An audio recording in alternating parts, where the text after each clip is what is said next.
record? There we go. It's recording. If anybody does not know the parashah, there are 54 parashot. There are 54 sections of the Torah, the Pentateuch, the books of Moses. It's split up into 54 sections, and every week we read a different one. Technically speaking, yesterday was the end of Parashat Shemot. It was the end of the parasha where Moses is called, commissioned by God. And today we're going to be reviewing that parasha, even though technically today starts the next parasha, the next section. So if we decide that we want to study the next parasha instead of the last one, that's fine. But the main idea behind these courses are going to be to study Hebrew, learn Hebrew, and study some of the interpretation from the parashot. Now, if anybody wants to read, then you need to put your hand up so that your picture floats to the top of the window, and then I'll be able to call on you to read. So anyone who wants to read, put your hand up, and you'll get an opportunity. I'll work through everybody, get an opportunity to read. So starting at the very beginning of the parashah, it's a little dry, just because it's enumerating all of the people who came from the land of Canaan down into Egypt. These are their names. This is how many there were, so on and so forth. All right. I don't see any hands up yet. Will anyone volunteer to read? Thomas, I see. Where's the hand, Jared? Where's the hand? In your picture window, I think the top right corner is a button with 3 dots. Yeah. Click that, and I believe you can put your hand up that way. If anyone has better instructions, by all means, let's hear it. I don't have that as an option. Okay. Does nobody has the option? Oh man. Does that? You do. It's under more. There's 3 dots and then more. The name is reaction, yes. And it says raise hand. No, I don't have more. You have to click on, okay, the black bar that has things like mute, stop video. At the right hand side of it, there's a more button, and inside of there, you should be able to raise your hand. All right, well, I'll have to continue working on that. So that's all right. All right. All right. Has anyone successfully figured out how to raise hand? Show me show me that somebody. Okay, good. So Edmund is able to put his hand up. So is Thomas. All right. Thomas, would you like to read the first verse? Yes. Ve'ele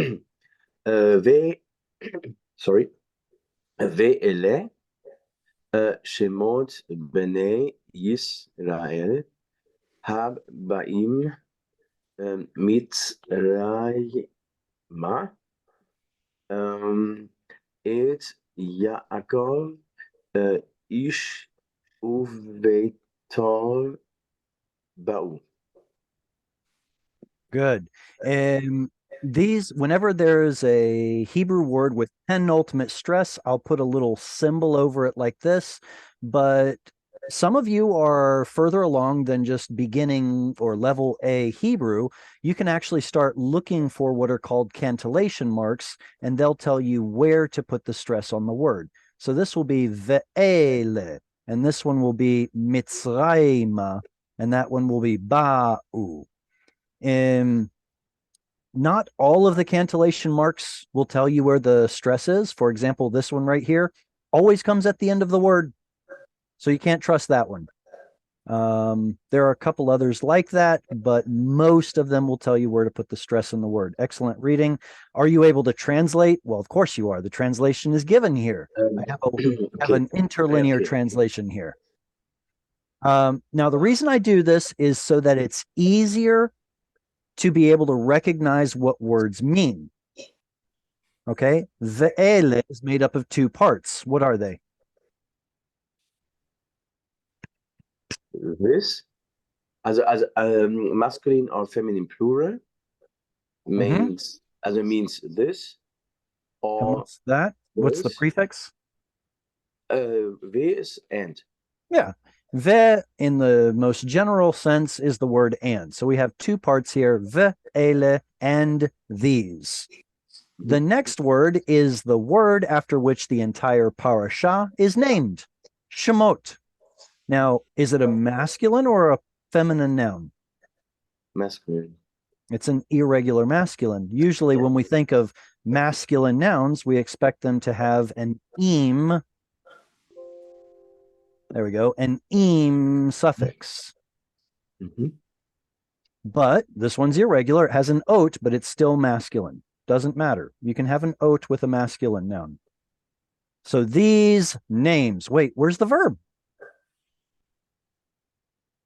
Hebrew doesn't have the verb is or are or sometimes even was. And so we have to supply it. You can see here the translator puts it in brackets.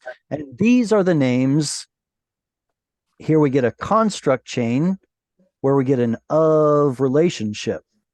These three words are nouns butted up next to each other, and they will have an of relationship. The names of the sons of Israel. And then habaim. Does anybody know what kind of word this is? Feel free to turn your mic on. Let's talk. Habaim. What kind of a word is that? Is it a verb? Is it a noun? An adjective? A verb. What's the root? The root is bo, and it has an im on the end, which makes it masculine plural. It has a ha on the front, which means the. So the plural ones who are bo, what is that? Coming. Coming. The ones who are coming. Exactly. This is a participle. Entered, become. Technically, it's a participle. You can usually think of this as an ing kind of a translation. The ones coming, or the ones who were coming, Mitzrayim. All right. Now, we should know what Mitzrayim is. That's Egypt. But why is there a kamatz hey at the end? Directional. Directional. Directional. Very good. Et Yaakov. Is this your direct object marker? No, it's with. Yeah, because it's with. Right. It doesn't. Yeah, exactly. You don't arrive somebody, right? You can't have an object on the word to arrive or come. So et here is the other et, with the ones who came towards Egypt with Jacob. Ish uveto, a man and his house. Ba'u. Now, this is the same root as before, habaim, but now it's not a participle. It's got an u suffix. What does the u suffix tell us? 3MP. 3MP. 3MP. We've got, exactly, 3MP. That means they are the subject, and they did it. It's a katal suffix. Katal is completed actions. What did they do? They did the action of bet vav aleph. They came, they arrived. All right, who's going to read? Well, you know what? I think we might need to skip just a little bit because now we're getting into the boring names.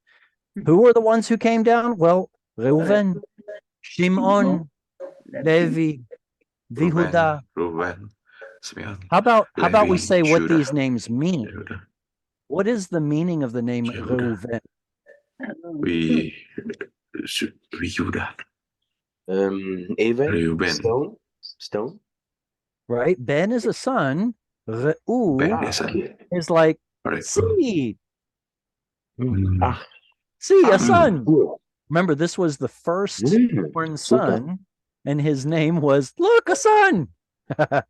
And what about Shimon? What does his name mean? And Shama. Here. Good. It's from the root Shama. The Lord heard me and gave me a son. Shimon. What about Levi? This is from the root Lamed, Vav, Yod, unsurprisingly. But what does that mean?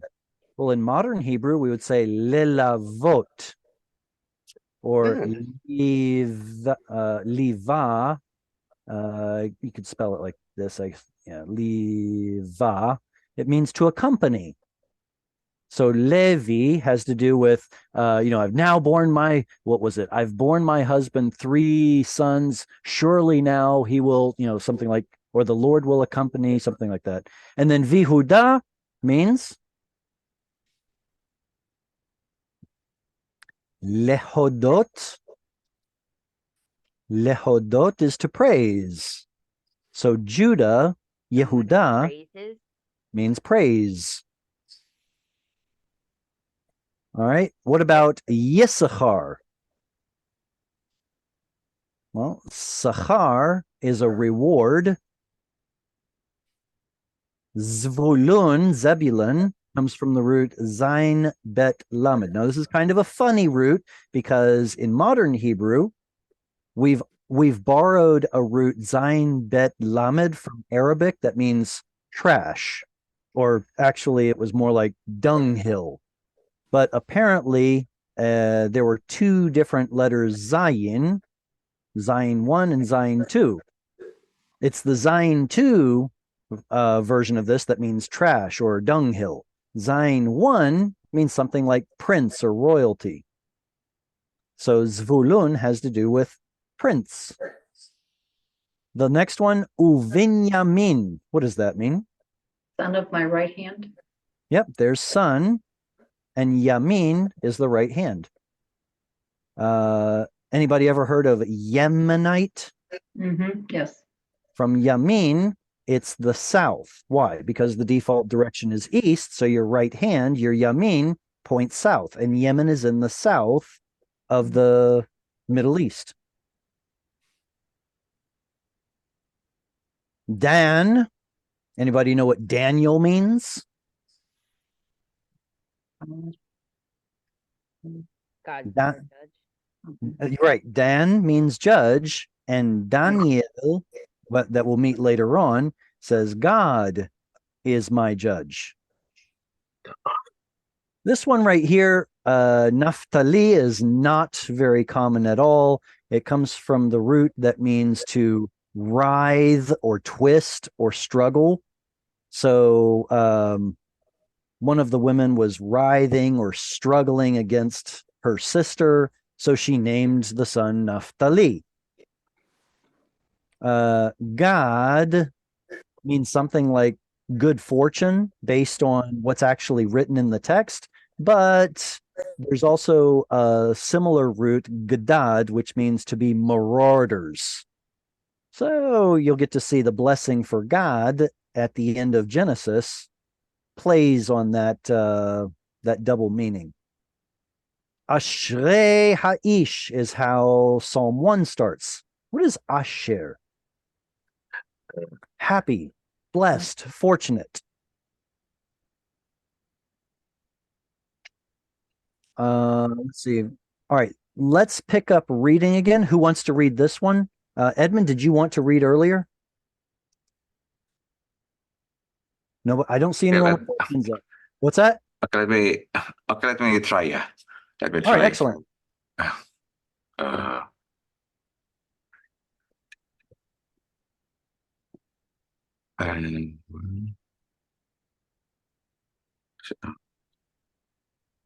Vayhi. Number. Oh yeah, Vayhi Kal Nepes Yeshe Yerek Jacob Jacob Sibim Napes Nafesh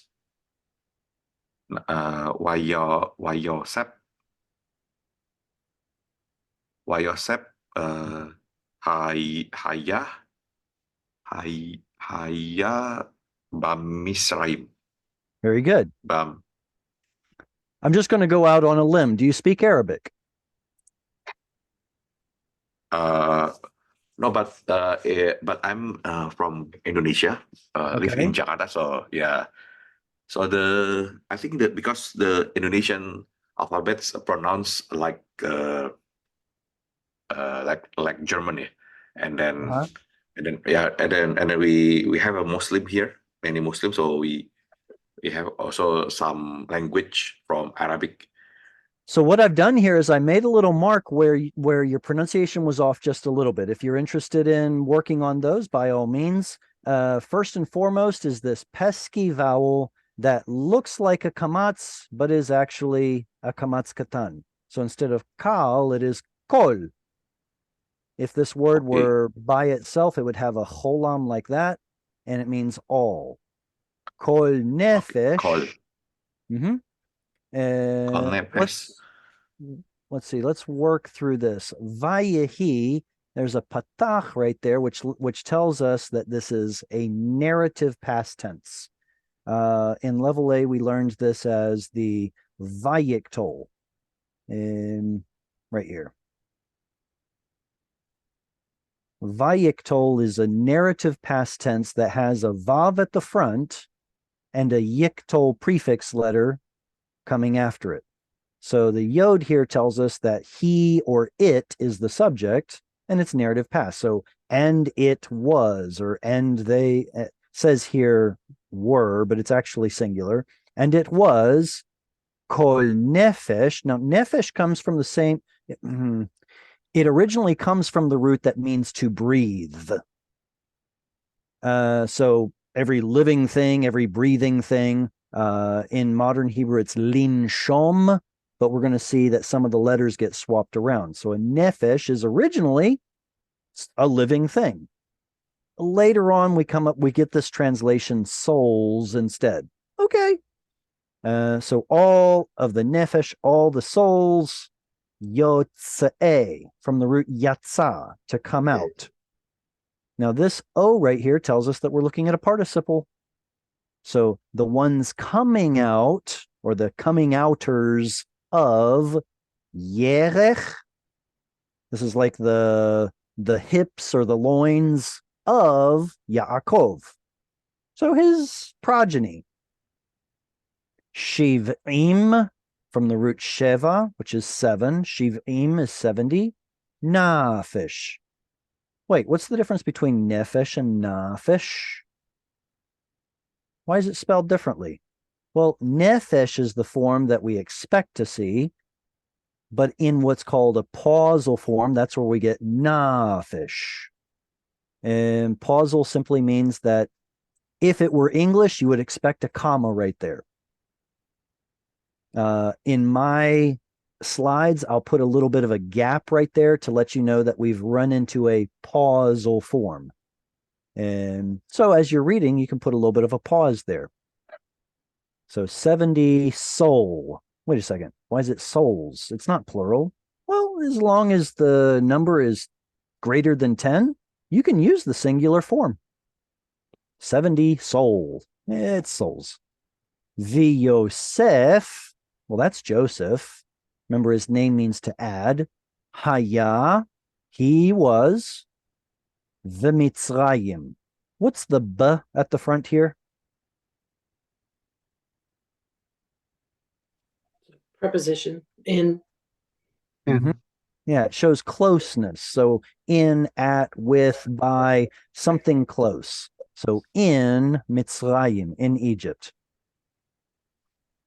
All right, this is a little teeny tiny short verse. Who's going to read next? Go ahead and turn your mic on and start reading if you can't figure out how to use the hand option. Who wants to read next? I can read. Paulina, go ahead. Yamat, Yusef, Ve'ar, Eten, Ve'ko, Harto, Harhu. Mm-hmm. Good. All right, now I've made some marks on here. This, unsurprisingly, is another kamatz katan. How can we tell the difference between a kamatz a and a kamatz o? They look identical. Kamatz o, short vowel o, this one right here, will always be inside of a closed syllable that is unstressed. So that one right there is a kamatz katan. Let's read it as vayamot. Go ahead. Vayamot. Very good. It's from the root mut, mem vav tav, which means death or die. And this vav, this u sound, is the reason we get the kamatz katan. O, u vowels are related to each other in Semitic languages. This is a vayiktal form, narrative past tense, and the yod tells us that he is the subject. And he died. Who did? Yosef. Joseph did. Here's another kamatz katan, because all of this is seen as one word because of that hyphen, that meteg. That makaf. So this is another kamatz katan. V'chol echav. Now, I think you might have read this as a final nun. I know they look very similar, but it's a vav. And the vav tells us that it belongs to him. Can you say v'chol echav? Veho ehav. So this is also a construct chain. And all of his brothers. V'chol hador. Now, dor is a generation. Hador, the generation. Hahu, the he. What does it mean, hahu? It's a demonstrative adjective. It tells you that one over there. If it's a far demonstrative, you can't touch it. You say that one. If it's a near demonstrative, you say this one. This is going to I be that can't get signal out there. And all right, now if anyone has I'm comments, sorry. what's that? Go ahead, John. Yeah, I'm sorry. If you go back to the previous slide, the word his brothers, the one that about Joseph died. Oh, let's see. Yes, yeah. Just Sorry, I'm looking for it for Joseph. Yeah, okay, this one right Yes. here. His brothers. Yes, I didn't hear the yod. I think you mentioned it as Correct. Exactly. The translator. Well, if I were to spell this in English letters, I would say echav. Where's the yod? Well, we see the yod, but unfortunately, modern pronunciation does not pronounce this yod. It's kind of frustrating. I wish that this yod were pronounced, and in fact, historically, it was. The original. Let me get. Where is it? This not this one. Where is it? Here we go. This will help us out some. All right, what we're looking at here are the pronominal suffixes that tell us that something belongs to him or her or me. So you can see all of our person, gender, number combinations, all of our personal pronouns here lining up with it, and then all of the suffixes here. Now, the one we're looking at is right there. Turns out that the original suffix was ehu, where the yod is pronounced. But because we're lazy, that very soft letter hey got swallowed up, which becomes something more like au. And then when the vav took on a V sound, that's when this suffix all of a sudden magically became av, with the yod no longer pronounced. It's very frustrating, but that's the way it is. So when you see a yod and vav at the end of a word, chances are the yod will not be pronounced. Evidently, the diphthong is too much for the Hebrew tongue, and so it was simply omitted. But yes, you're absolutely right. No yod is being pronounced here. Thank you.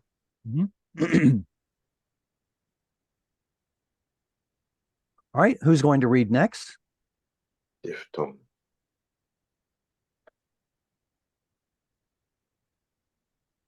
I will, Jared. Karen, go right ahead. Ubnei Yisrael paru vayish retsu vayirbu Vayatzmu bim'od me'od vatimale haaretz otam. Otam. Very good.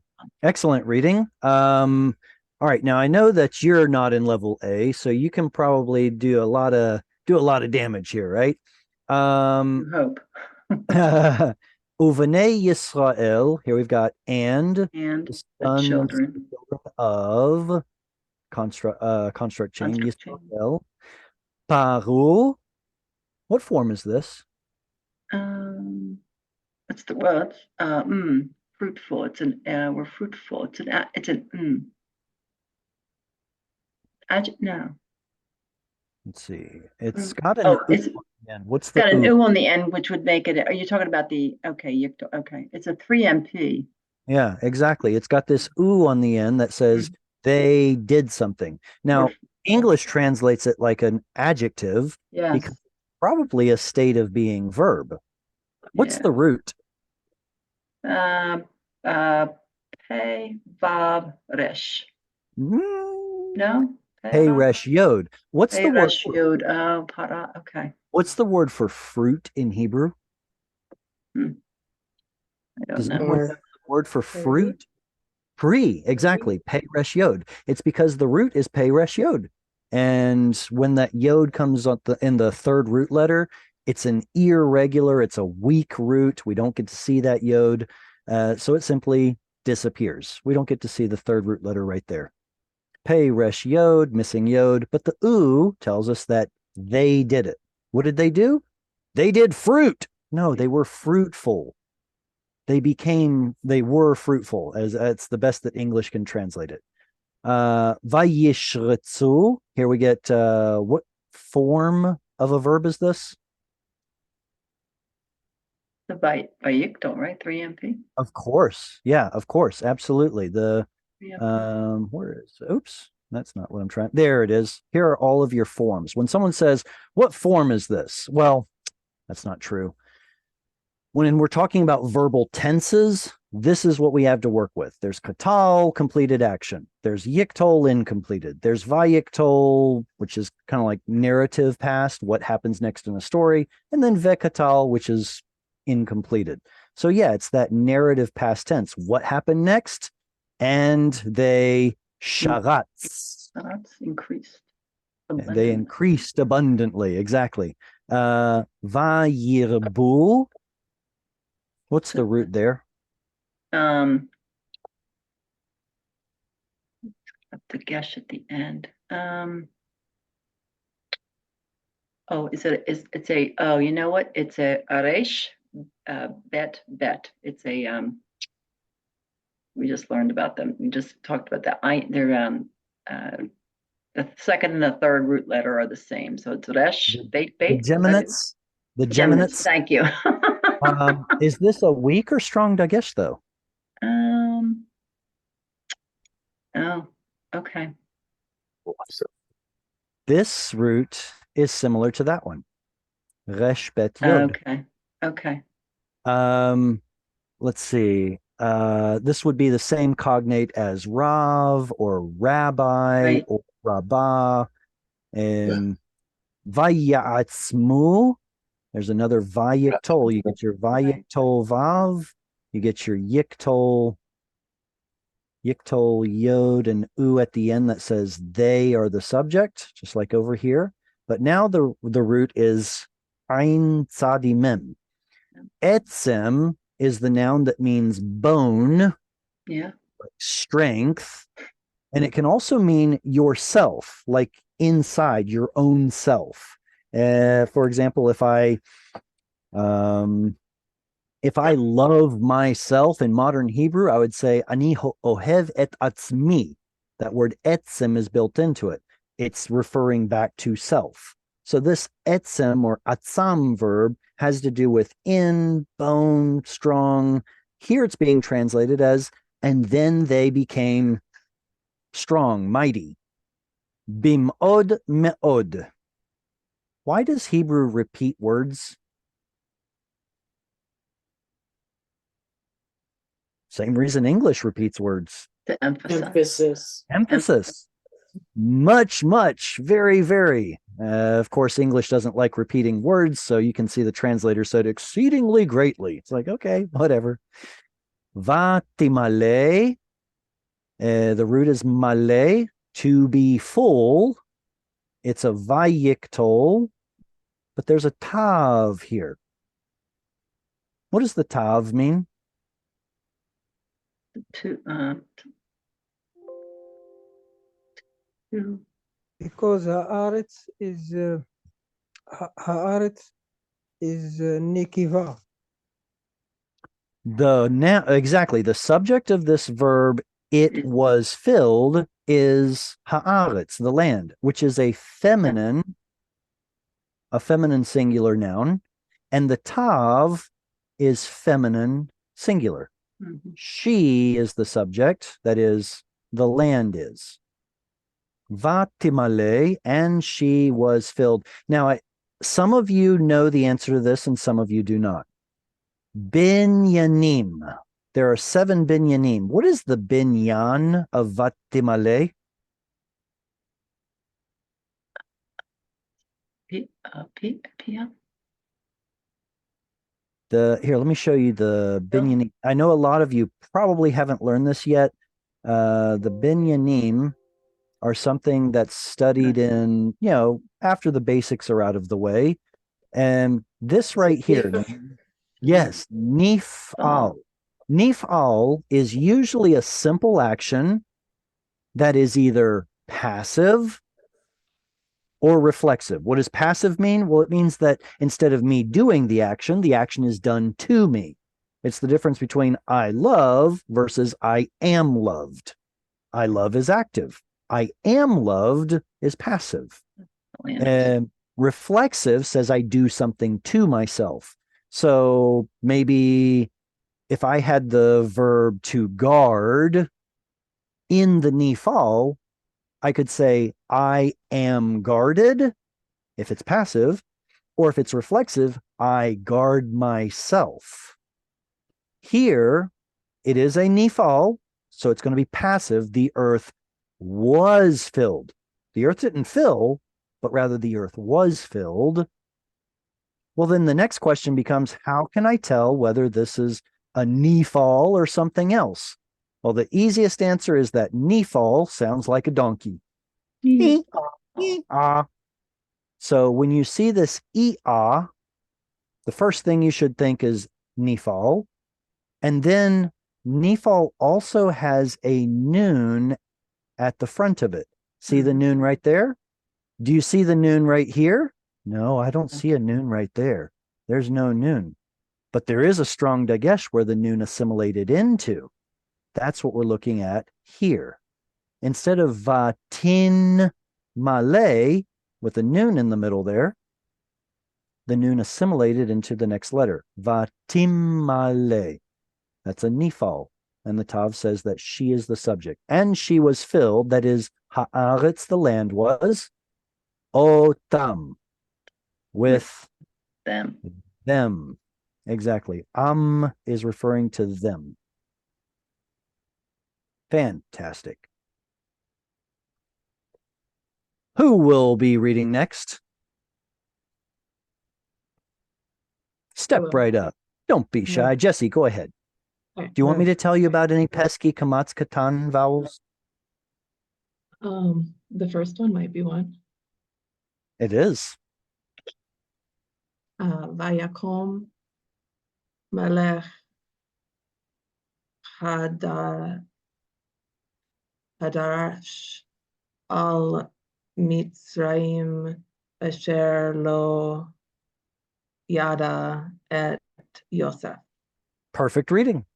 Just put a little bit more emphasis on the fact that the stress is on vayakom. Vayakom. Do you know what the root of this word is? The vav is vayiktol, which is narrative past. Kum. The yod is the prefix that says he is the subject. So all you have to work with are a kuf and a mem, right? No, What did I tell you about that kamatz katan? The Kamatskatan usually gives us an indication of a missing vav. The root here is kum, to rise up. Vayakom, and he rose up. Well, who did? Melech Chadash. A king, a new one. Al, over, Mitzrayim. Now, there's a little space here because that's a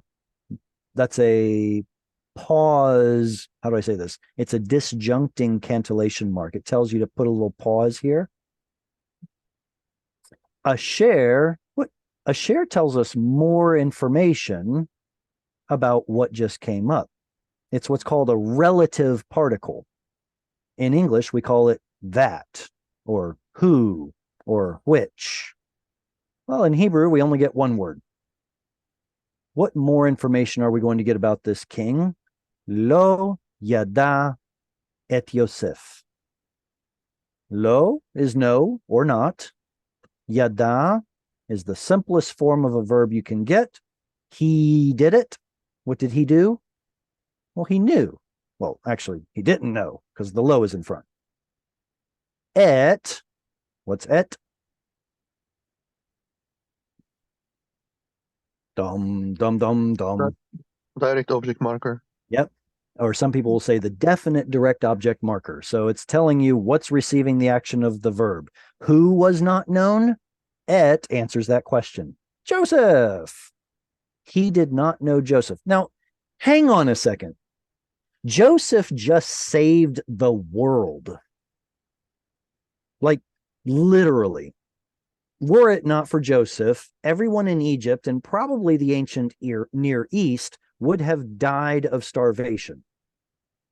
How is it that a king rose up who did not know Joseph? That's like not knowing who Noah is. It doesn't make sense, does it?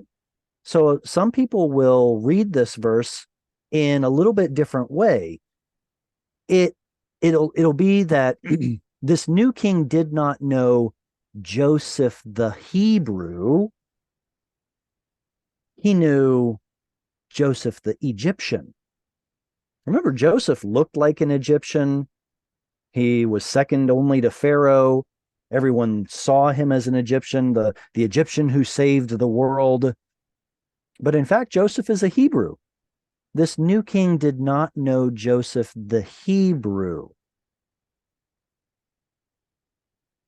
It's possible that this touches on what's called Messiah, son of Joseph theology, which says that Messiah will not be known until he reveals himself to his brothers. This is Joseph the Egyptian, who needs to reveal himself as Joseph the Hebrew.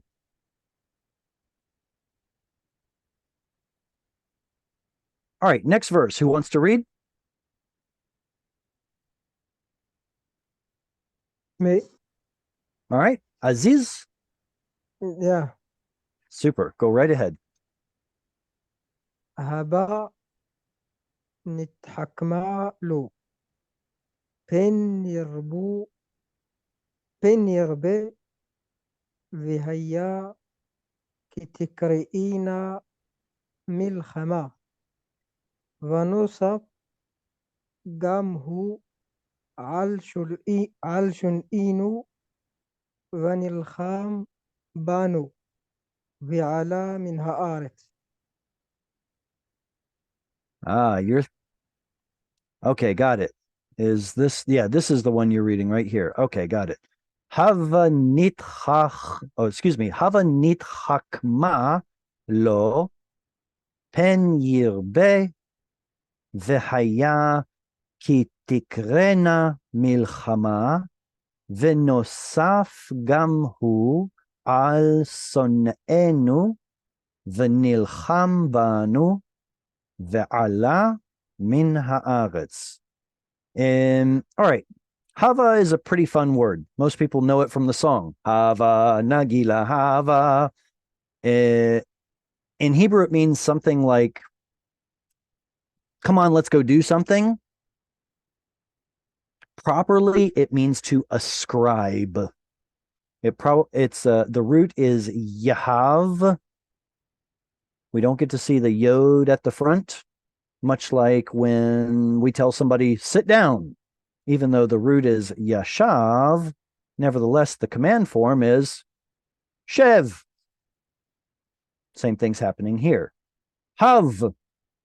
So the hava is going to be like, come on, let's do something for our benefit. Hava nithakma. What's the root of this verb, nithakma? حكم. Yeah, wise. Chacham, let's be wise. But what binyan is this verb? Anyone's welcome to answer. I know that's a tough question for some of us. There are 7 binyanim, and this one follows the pattern of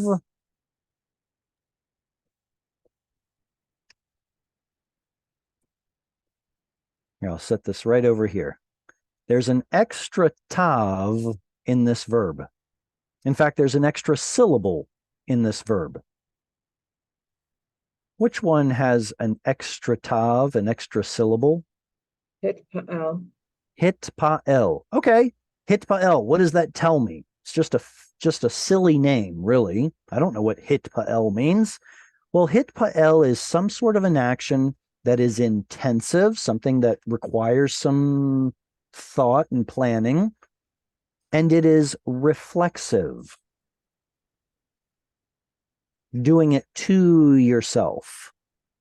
It can also be reciprocal, something you do with one another, like hugging or getting married. You can't do that by yourself. You have to do it with somebody else. That's reciprocal. Just as I do it to one person, they do it to me. That's reciprocal. So Hithpael shows us either reflexive, doing it to myself, or reciprocal, doing it with one another. So what's the noon at the front? What's the noon at the front of a verb? Who's the built-in For the subject? plural. Us. For the plural. It means we. Exactly. The noon says we will. Then there's one last little thing to worry about, and it's a hey at the end. Mm. The hey at the end turns this verb into something that grammar speak calls cohortative. And that's just a fancy word that means let's do something. Instead of we will do it, it becomes come on, let's do it. Meaning it shows you what I want to do, what I would like to see all of us get together and do. That's cohortative.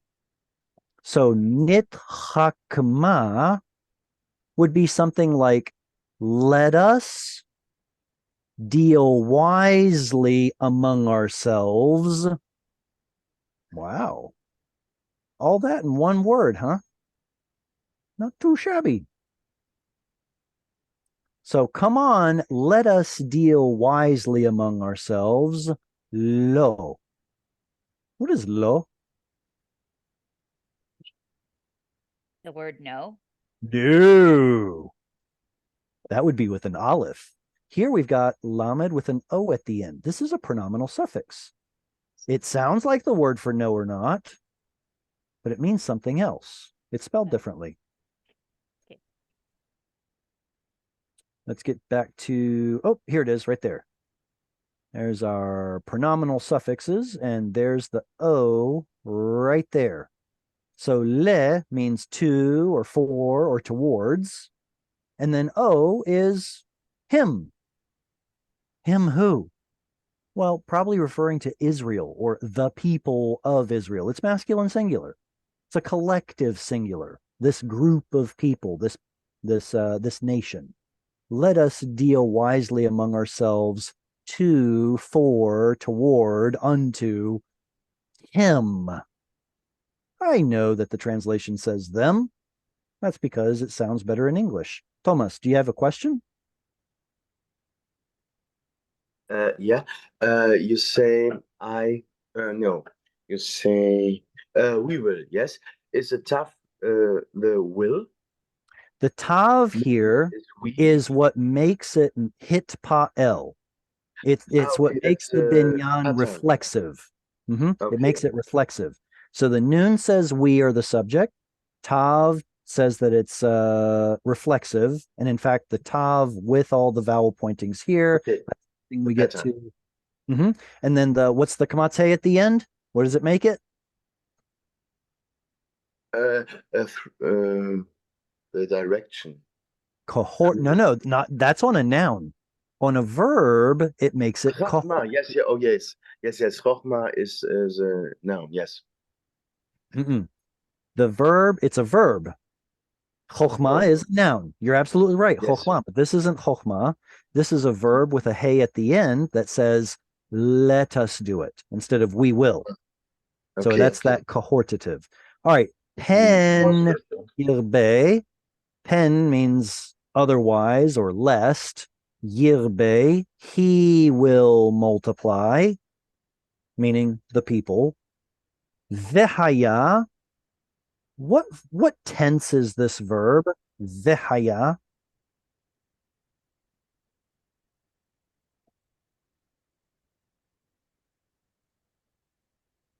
What Past. tense is this verb? It is past tense. Now remember, properly speaking, Hebrew does not have a past tense. It has, well, I should probably change the words I'm using. Properly, it has aspect. Either a verb is completed or incompleted, meaning relative to the last thing that was said, it's either a completed, usually translated as past, or it's an incompleted, usually translated as future. So what we call it is by its form name. This is a vekatal. Vekatal will have the form of a katal verb, which is usually past tense, but there's a vav at the front that flips the tense. Wait, so if it's not completed, that means it's now incompleted, usually future. So here it's being translated as, and it will be, because they haven't multiplied yet.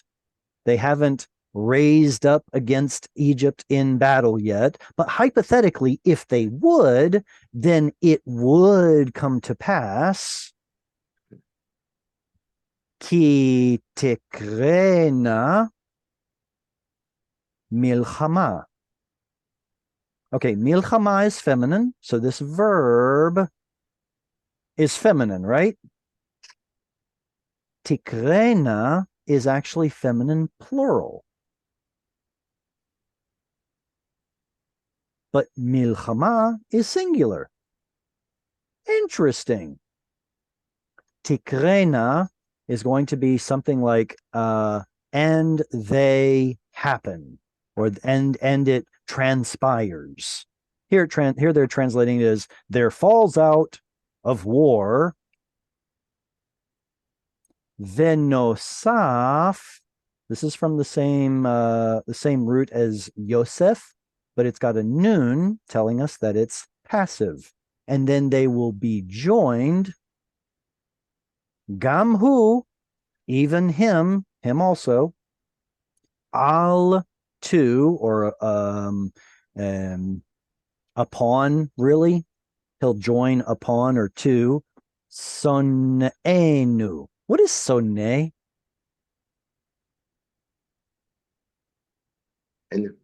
Enemies. Well, that's what the English says, but sonne means to hate. So sonenu, it has a suffix at the end that says our haters. Again, doesn't sound good in English, so we are going to translate it as our enemies. But literally, it's our haters. Then, yes, question? Shana'a in Arabic also, there is the verb shana'a. Yeah, there's a cognate in Arabic, absolutely. Yeah. And the enu at the end makes it ours. Venilcham banu. This is a nifal. It's got the ia, nilcham, ia. So it is a either passive or reflexive. This is actually reflexive, fighting. You can't do it by yourself. You have to do it with somebody else. It's reflexive. Venilcham, and he fought. No. The vav at the beginning flips the tense, just like it did earlier. Vehaya, and he will fight. Banu, at, against, with, nu, us.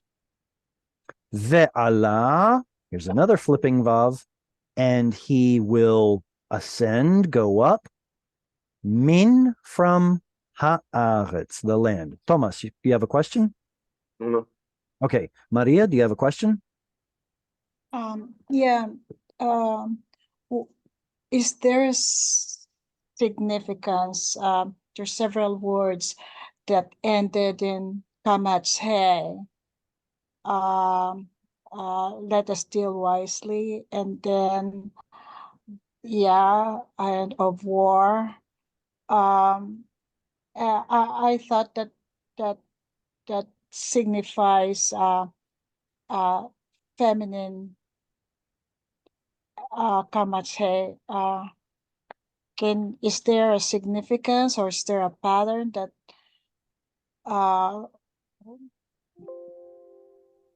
Right. So there are several feminine, there are several different things that a final kamatse can mean. And the one that you mentioned is, well, it's the marker of the singular feminine. So that's what we're seeing here in milchama.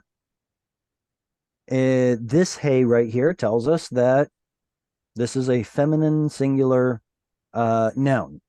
Now, that's the only one in this verse where the kamatse means feminine singular. All the others mean something else. These two, vehaya and ve'ala, they actually they end in a kamatse because a letter went missing and the hey is standing there to represent a vowel. These are actually masculine singular. Ve'ala, and he will go up. Vehaya, and he was 3ms. What's happening here? Both of these words, vehaya and ve'ala, the roots ended with a yod. Historically, there was a yod here. Now, it was evidently too hard for the Hebrews to pronounce ve'alai. So the yod got dropped off, and all you're left with is ve'ala. Then later on, somebody tacked a hey on there to let you know there's a vowel at the end. It has nothing to do with the feminine. Now, the one up here, tivena, this is our yiktol tav and suffix na. That means either you ladies, they ladies are the subject. Why? Well, milchama is feminine. So apparently they're thinking of like multiple wars, even though it's a singular. So it's probably wars would fall out or wars would happen.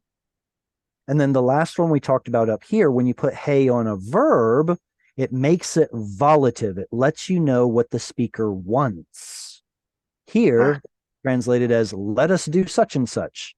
In another verb, it might be something like, do this for me, please. Or if you're speaking to the king, it could be something like, let the king make an edict and a decree. You don't tell the king, yo, king, what's up? Do this. There's certain protocol. There's certain etiquette that you have to follow. So you put a hey on the end that would, you put a yod on the front that says he, the king, is the subject, but then you put a hey on the end that says, well, I would like that the king do such and such. When you put a hey on the end, it makes it volative. It lets you know what the speaker wants to do. And that's what this one is here. Great question. Good. Any other questions to follow up before we start on the next verse? In which unit we learn this in the Hebrew class, in another Hebrew class, A, B, C? The volative hey, that's going to be... Yeah. It's going to be level C. Oh, okay. Thank you. That's okay for me. All right. So the gist of this verse here is we need to act wisely with this nation of Israel. Otherwise, if war breaks out, they're going to join our enemies and they're going to rise up against us and ascend out of the land. Ironically, that's what Israel ultimately did, but it's funny that they kind of prophesied it. All right, so how are we going to act wisely, O Egyptians? That's what this verse is about. Who wants to read this verse?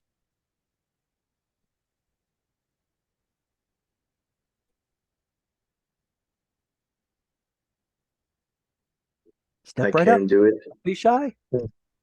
Does anyone? Thomas has read yet. If anyone wants to read, you're welcome to read. And if no one wants to, then I'll give it to Thomas. I could try if you don't mind. John, go ahead. Vayasimo alav saro miseim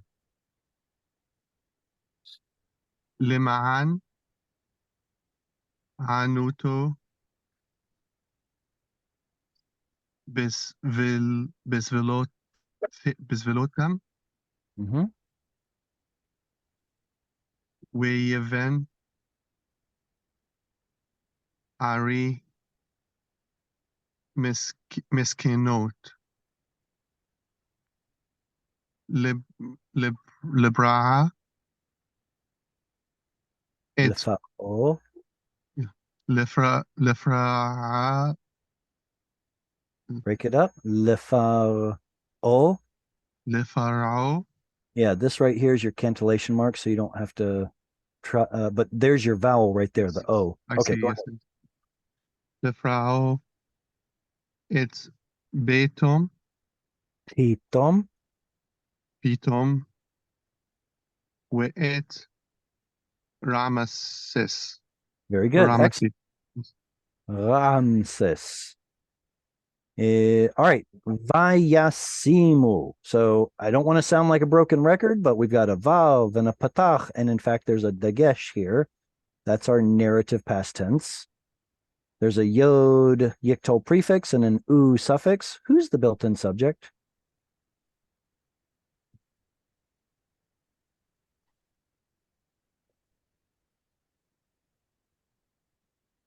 The sons of Israel.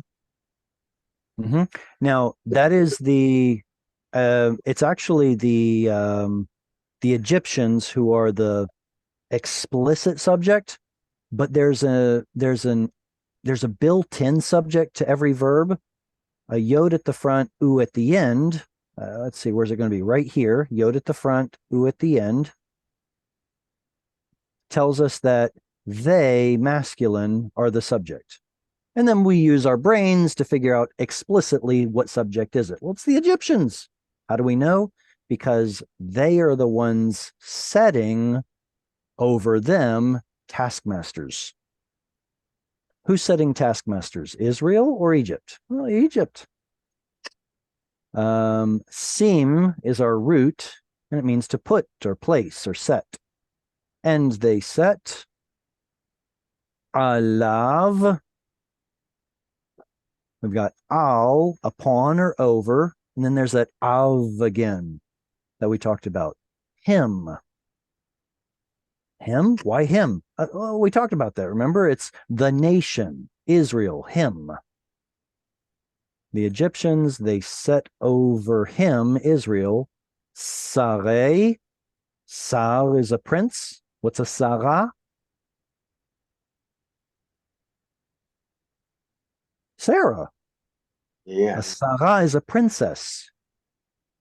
Sar is a prince, and Sareh would be princes, or here it's translated as masters in the sense of captains or officers, officials.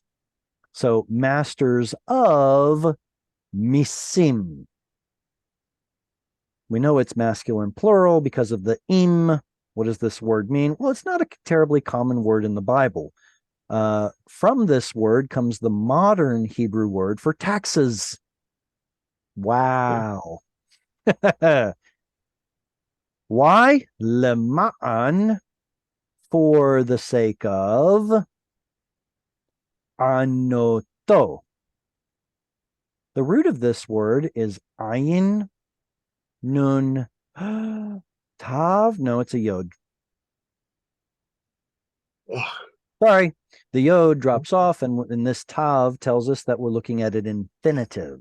So to do the action of whatever ayin, nun, yod is. Well, we know one verb, la'anot, which means to answer. But that's not what this is it? This is a different ayin, nun, yod. Just as there are two different zayins, there are also two different ayins. Ayin 1 and ayin 2. Two consonants that existed long, long, long ago, but they ultimately became the same letter in Hebrew. So we actually have two different roots that are now spelled the same today. One of them means to answer. The other one means to afflict. That's this one.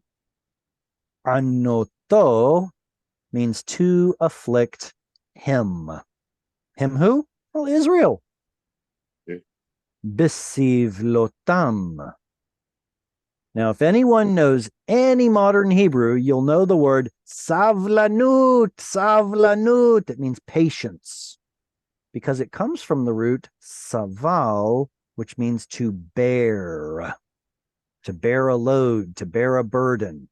Savlanut means bear your burden, be patient. Here, besivlotam, with their burdens. Afflicting him with their burdens. Vayiven. Next thing that happens in the story, narrative past tense. Yod says he's the subject, and he ben. What's the root here? Bet nun, looks like a letter's missing. It sure is. Bet nun yod is to build. We know this better as bana, he built. And he built, well, it says and they built. I know. It's saying and he built. What did he build? Are, cities of miskanot, storage. Lefaro, for belonging to Pharaoh. What did they build specifically? Et Pitom, a city called Pitom, ve'et Ramses. Now this right here is the reason that most scholars don't believe that there was an Exodus. You know why? Because Ramses was built hundreds of years after the Bible purports that Israel left Egypt. There's no way that Israel could have been building the city of Ramses if the Bible says they already left before Ramses was built. This is the reason. Well, it's part of the reason. There's an Egyptologist that found a city called Avaris, and he said the city that is underneath Ramesses, the old city of Ramesses, was named Avaris, and he believes this is where the Israelites lived, the Israelite ghetto, if you will. It was in the older city that was later renamed Ramesses. Now, this is a phenomenon that happens quite a bit. I guess a simple example would be, for example, how about the city of Jerusalem? Was it always called Yerushalayim? No. No, not at all. Before it was Yerushalayim, it was called Yerushalem. And before it was called Yerushalem, it was called Shalem. Think about it. Back in the book of Genesis, when the high priest came out of Salem, that was Shalem. Yet we know it today as Yerushalayim. And in fact, in the Bible, there's a tradition of the scribes to insert an extra chirik to make Yerushalem turn into Yerushalayim. Because at some point, Yerushalayim became two parts, and it was called by this dual suffix ayim, means there's two parts. The new name of the city was Yerushalayim, so the scribes put an extra chirik in there to anachronistically change the name of Jerusalem to Yerushalayim.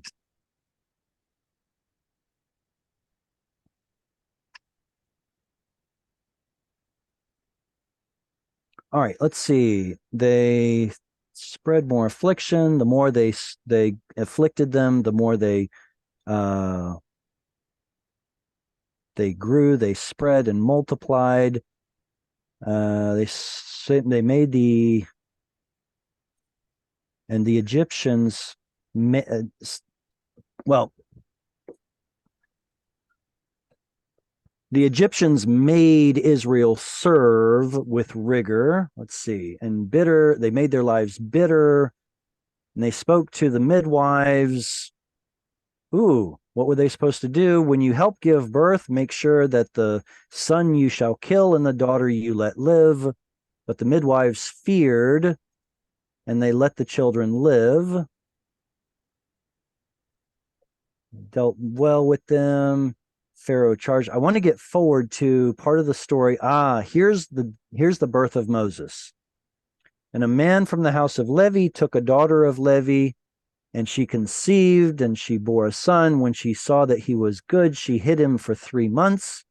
And when she couldn't hide him any longer, she made a teva, a basket. This is the same word for the ark in the story of Noah. She took and she made a basket for him. She tarred it and pitched it. She put the boy in it and put him in the river. All right, this is a good place to pick up. Who wants to read?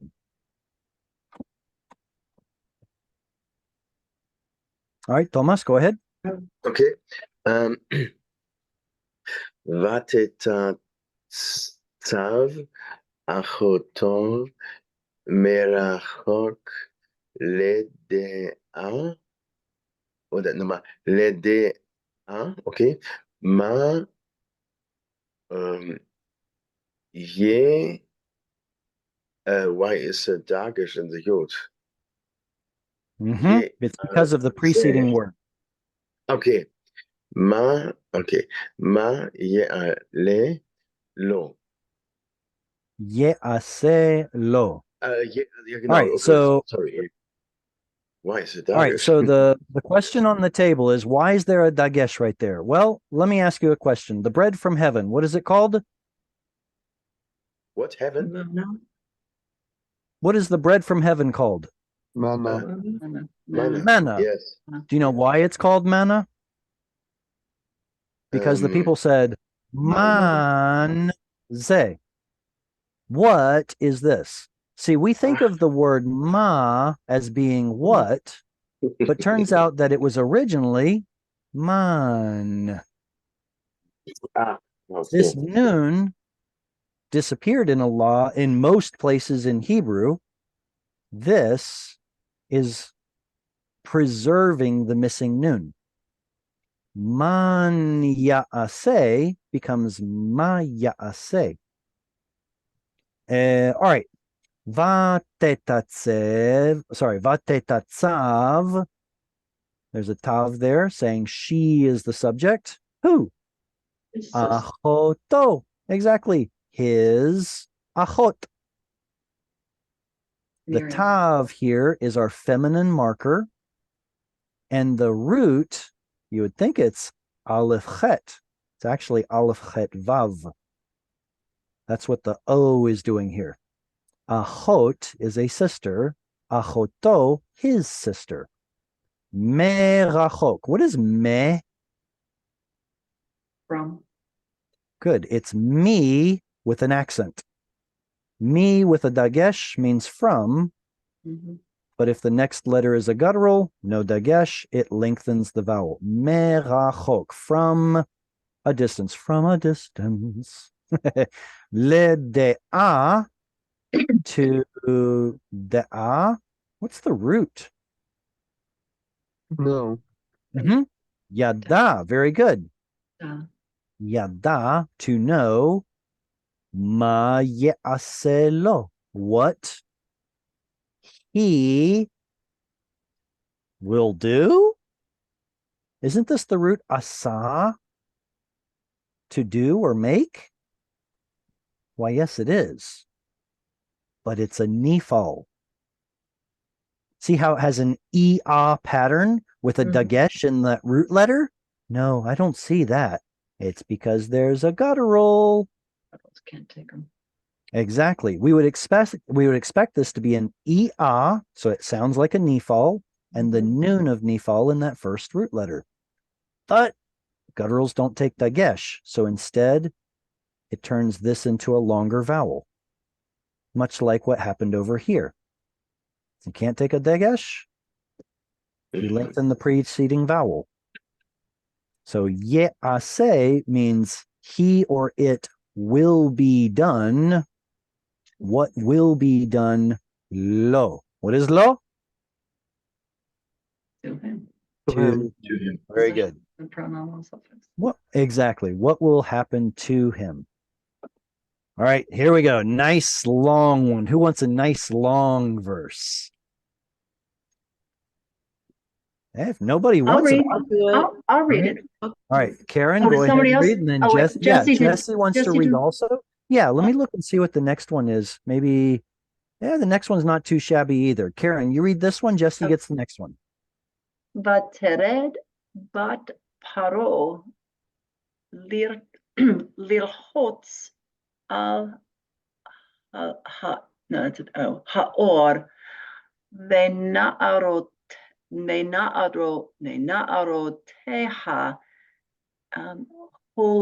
Hochot al Yad Haor Vatere et Hatelva Vetok Hasuf Vetishla et Amata Vatikheha. Very good. Vatered, penultimate Vatered. stress right there. That root right there is yarad. Yarad, right? We don't see the yod. We already talked about how yod is a weak letter. It goes missing at the end of the root. Well, it sometimes goes missing at the front of the root too. Vatered, and she went down. Yeah. Who did? The daughter of Pharaoh. Absolutely. Lirchotz, la la la. To bathe, to wash. Al hayor. Now, when you pronounce this, you didn't pronounce the yod. That's okay. And this should be ha with a dagesh right there. But yod with a shva will sometimes say, no thanks, hard pass. Okay. So hayor, the yor, the stream, the river. In Egypt, obviously, you're talking about the Nile River. Nile. V'na'aroteha. Wait, I know what a na'ar is. What are na'arot? Young men's. Feminine. Young women's. Right. Young, Ot yeah. is feminine, plural. Right. What is ha at the end?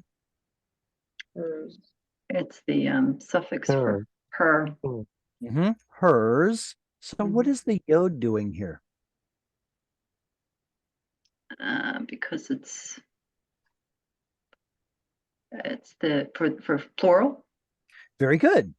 Yeah. When a noun is plural, we stick a yod in there before the pronominal suffix. Even Right. though the ot already tells that this is plural, nevertheless, a yod is stuck in there. So it's kind of redundant, but that's okay. On masculine nouns, we don't get an ot, so the yod is very crucial. But here, it's a little redundant. V'na'aroteha, and her maidens. Holechot. What kind of word is that? It's a participle. Yes. We can tell because of the o vowel. Oh, right. Holech, holechim, holechot. This is holechot, feminine plural. Her maidens were walking. Al yad, on the hand. Well, like beside. Hayor, the river. Vatere. Uh-oh. Only two root letters are visible. What's the root? The yod is missing, right? Here it's yod at the end. Yeah, at the end for for C. She, Tav, saw. What did she see? Et, dom, dom, dom, dom. Direct She marker. saw hateva. She saw the teva, the floating life-preserving thing. The basket. Betoch, in the midst of. Toch is a noun that means middle of something. So betoch means like inside or in the insides, in the midst. Hasuf. This is reeds. This is an Egyptian. This is probably an Egyptian loan word, suf, for reeds. Hebrew calls it Yam Suf, the Sea of Reeds, instead of Red Sea. Vatishlach, and she shalach. Yeah, and then she sent. There's our narrative past. Et dum dum dum dum amatah. Why did I put an H sound at the end? Because of the I forget what that marker's called, but that makes it a vowel or a consonant. A peak. Right. When we see a hey at the end of a word like this, or well, like this, hey usually represents a vowel sound. Here it represents an O, here it represents an ah. So what happens if the hey at the end is supposed to be a consonant instead of a vowel? You put a dot in it.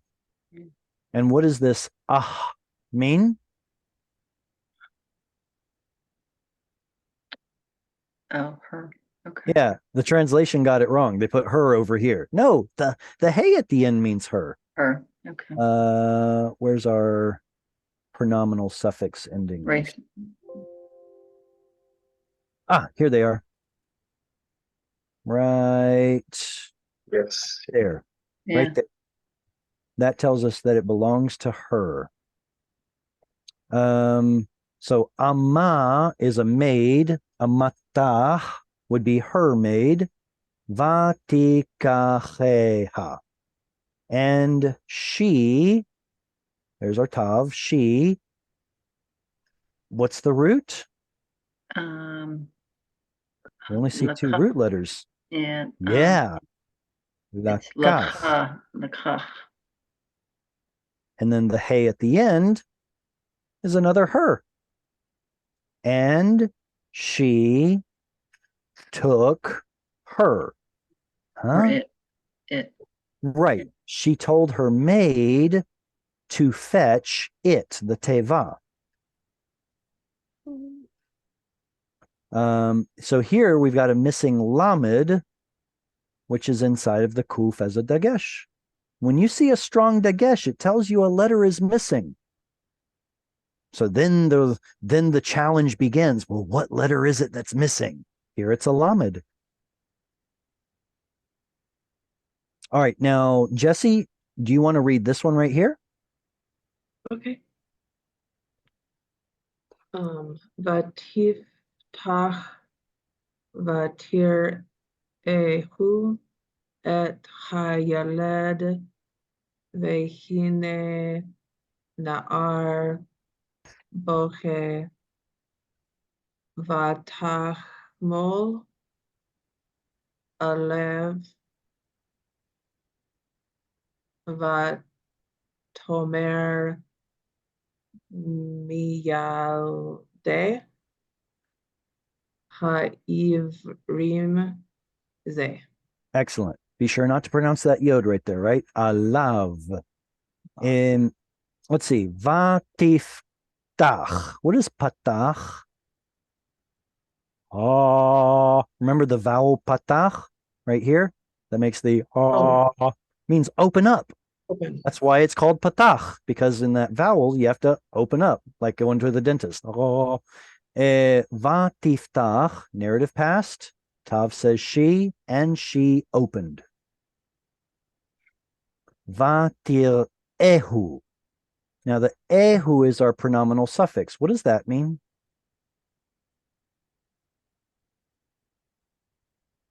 Anybody?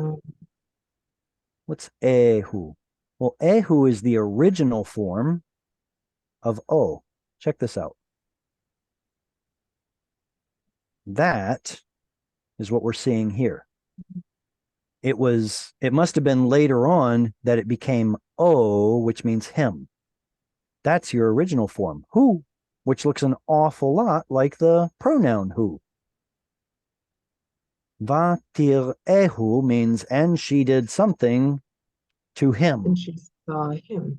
Exactly. He's the one who received the action of being ra'ah, resh aleph, missing yod. Ra'ah, saw. And she saw him. Saw whom? It's kind of restated. Et hayeled. So this is what's called apposition, when you say the same thing twice using different words. She saw him. Who? Et hayeled, the child. Direct object marker, the child. Vehine, now hen means here. So the word hine literally means turn your attention to here. What Old English calls behold. Looky here. And behold, na'ar. Now, we had this word na'ar earlier. Remember, it was a na'ara, a young lady or a maiden, or na'arot, were the young ladies who were helping the princess while she was bathing. So, pretty old, right? Is Moses 3 months old being called a na'ar? Interesting. Yeah. Apparently. And vehine na'ar boche. Boche. What is boche? Yeah, he cried. It Or is. But what kind crying. of word is it? Yeah, it's got the O in it, so it has to be that participle. She saw a na'ar crying. Vatachmol, and she hamal means to take pity or have compassion. Alav, on him, over him. Vatomer, and she said. So what you'll notice here is that there's a space right here. Why is there a space? It's because of that cantillation mark. It breaks. It says insert a comma here. When you see that cantillation mark, think comma goes here. Why is a comma going here? Because it's introducing direct speech. What did she say? Here it comes.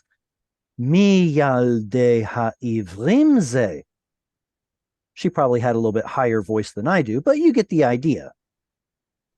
Mi, from yeled, child.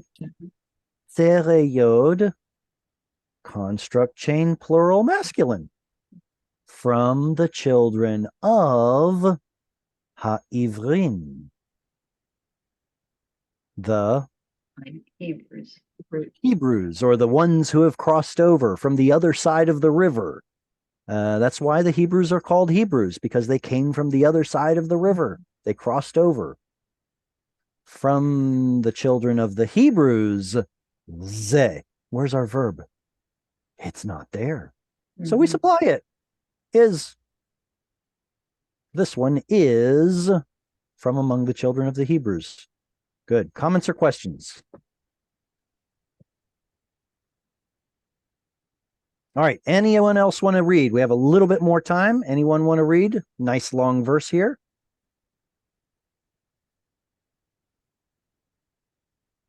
Y'all starting to tucker out. Oh, Aziz, go ahead. You want to read? Oh, go ahead.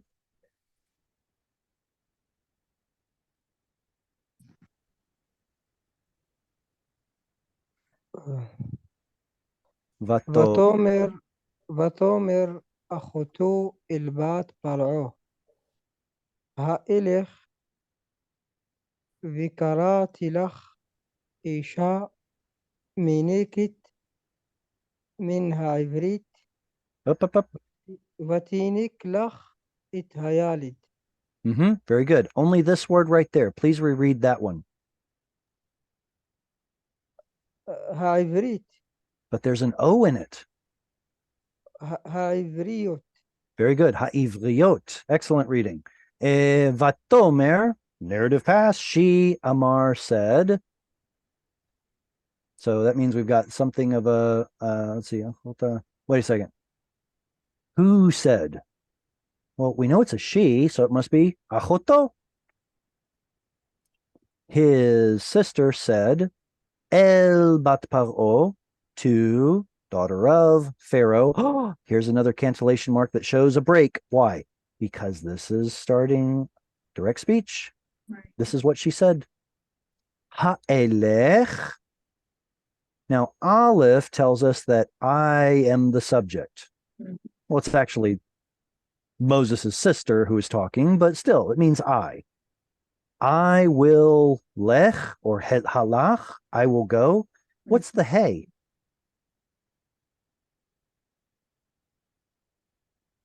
It's a question word. Question mark. It's an interrogative particle. That's what tells you that we're going to have a question here. Question, I will go, or shall I go? Vekarati. T also says I am the subject, but now we have a vav at the front. This is a vekatal. It's still future. It's still incompleted. And I will kara. And I will call lach, to you, masculine or feminine? Feminine. Feminine. Right. She's talking to the princess. To you, isha, a woman, meneket. Now the root here is yanak. It means to suckle, meaning like nourish your baby. Does anybody know the word tinok? Tinok is an infant. It's a noun from the same root. An infant is a tinok. So meneket is a participle, a feminine singular participle, one who gives suckle, one who nurses, a woman of nursing. Min from ha-ivriyot. Ha, the female Hebrews, the Hebrew women. V'tenik, there's the same word, and she will nurse, or that she may nurse, lach, for you, et hayalid. Wait, we know the word yelid. What is yalid? Child. It's still the same word. No, yes, It's just child, yeah. pausal. Right, it's that pausal form. You'll see pausal forms at the end of a verse or in the halfway point of a verse. When you see that wishbone, that's when you'll see those pausal forms. What's the point of a pausal form? Well, remember, in the synagogue, most people hear the reading. They're not looking at it. Not everyone had a Bible in their lap. So whenever they hear these pausal forms, they go, that's the end of a logical unit. There's a break there.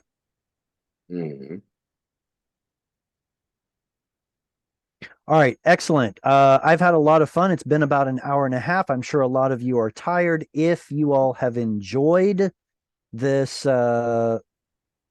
this event, if you found it helpful, if you're able, then I would ask you to please support this initiative.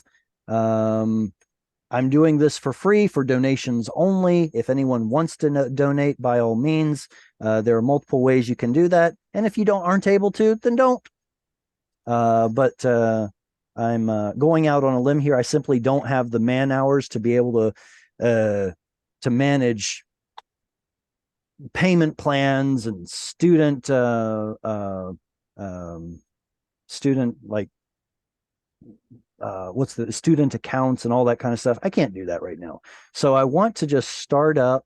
And if anyone has found this helpful, then by all means, please help this cause, donate towards it. And I want to do this again next week.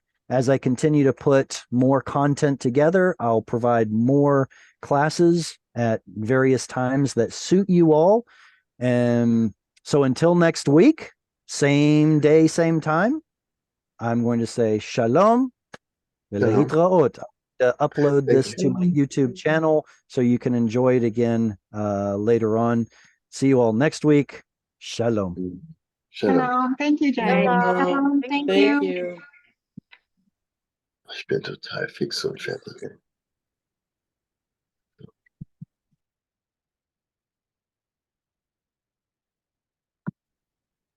Jared, are you still on? Yes, I'm here. So Jared, I see your address there. Can I send a check to you? Yeah, of course. Just put, That would thank be- you. Yeah, that would be most helpful. Thank you so much. Appreciate it. Yeah, so all right, let me finish writing down your address.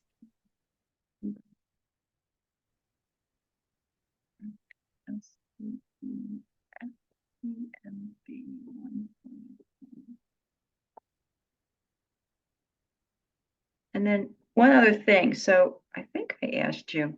So what is and I know you're doing this as a donation. I get all that. But what is what's the usual hourly salary or a tutor for Hebrew? I charge $40 an hour. Okay. I usually sell myself short though, so I'm not really sure. But that's just a number. Okay. It gives me an idea. Okay. All right. All right. Thanks so Thank you. much, Jared. Thank you Thanks. so much, Karen. I hope All you right. enjoyed it. Look forward to seeing you all next time. Okay. Take care. Shalom. Shalom.